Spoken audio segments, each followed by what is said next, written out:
no hay otra alternativa, a pesar de las medidas enérgicas que se están llevando a cabo desde el punto de vista médico, también está justificado programar la operación.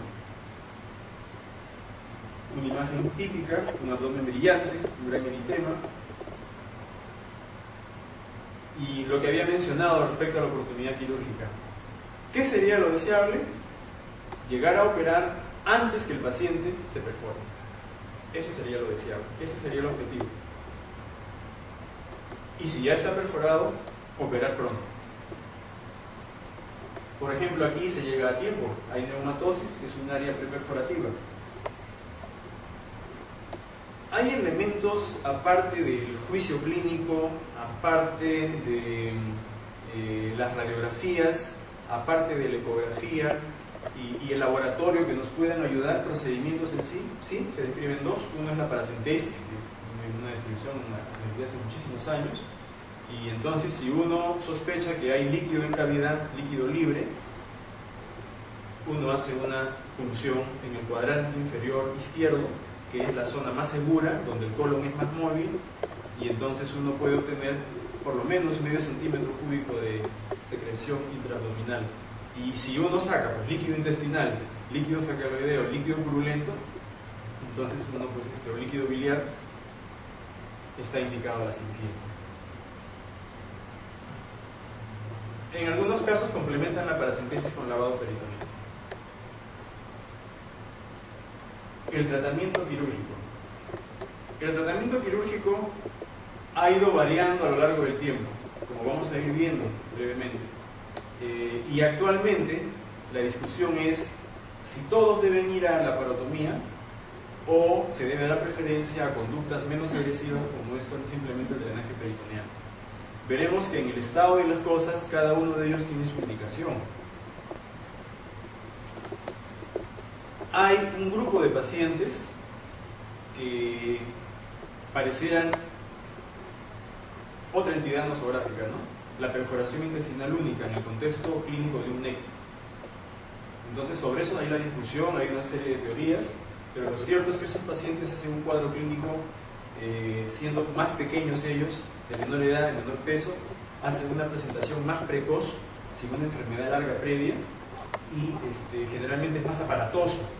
Entonces, es más evidente pronto el neumoperitoneo.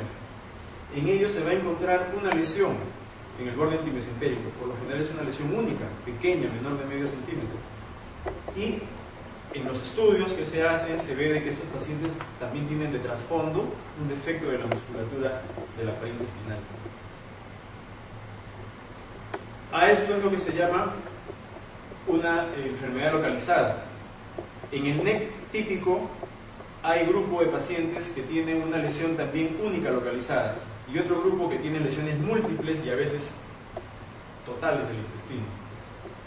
Aquellos que tienen una perforación localizada o una lesión única son tributarios a dos tipos de tratamiento. El tratamiento clásico tradicional decía que cuando uno enfrentaba una cavidad infectada, lo que debía hacer era resecar, limpiar y ostomizar. Y esta herencia viene de los principios de la cirugía general de adultos, donde era imposible pues tratar una peritonitis solamente con un dreno, salvo que fuera un absceso localizado. Entonces, durante muchos años se hacían resecciones de las partes necróticas y se exteriorizaba la boca proximal. Las series de revisión observaron de que la sobrevida de estos niños, de estos bebés, seguía siendo difícil. Y entonces, hace más de 30 años, a alguien se le ocurrió de que podría haber anastomosis primaria. Y entonces, posteriormente, han habido series en las cuales se ejecuta la resección y la anastomosis primaria. Lo cual ya en cirugía general se hace también en lesiones, por ejemplo, perforantes de arma blanca o lesiones perforantes por arma de fuego, lesiones de colon, en las cuales también está permitido hacer reparaciones primarias. Entonces los conceptos han ido cambiando. Y hoy por hoy es posible hacer una resección del área necrótica y si tenemos dos extremos, dos bordes bien irrigados, con características de viabilidad en el contexto de un paciente hemodinámicamente estable, podemos darnos el lujo de hacer una anastomosis primaria y evitar la morbilidad que ocasionan las ostomías, porque las ostomías, cuanto más proximales son, tienen mayor cantidad de pérdidas y eso ocasiona otra clase de problemas para el neonatólogo. Aquí, en las diferentes series, hacen comentarios respecto a qué cosa es más temible, la complicación de una ostomía o la complicación de una anastomosis que hace dehiscencia. Al final algunos concluyen de que las complicaciones de las ostomías, los que defienden el grupo de las ostomías, no son mortales. Se retraen, se estenosan, se necrosan, en fin, pero al final se rehacen. En cambio, una anastomosis que haga fuga puede ser la siguiente peritonitis que le comprometa la vida al paciente. Por eso es que para aplicar el criterio de resección y anastomosis primaria, mucho hace el ojo entrenado del cirujano para establecer que esos extremos tienen viabilidad. O sea que aquí hay un componente humano, de apreciación humana, que los extremos que estamos por unir tengan una buena viabilidad. Y sobre todo la comunicación con los anestesiólogos y los intensivistas neonatales que acompañan el acto quirúrgico, de que el paciente esté pues hemodinámicamente estable, porque de lo contrario, lo primero que se sacrifica es la circulación mesentérica. Así terminaron los pacientes antes: una laparotomía transversa, la resección y la ostomía proximal. ¿Qué pasa cuando tenemos lesiones múltiples? Cuando tenemos lesiones múltiples, en la época en que la regla de oro era hacer resección y ostomía, como hemos mencionado en el caso anterior, en el caso de lesiones múltiples era espectacular, porque se hacían múltiples resecciones y múltiples ostomías.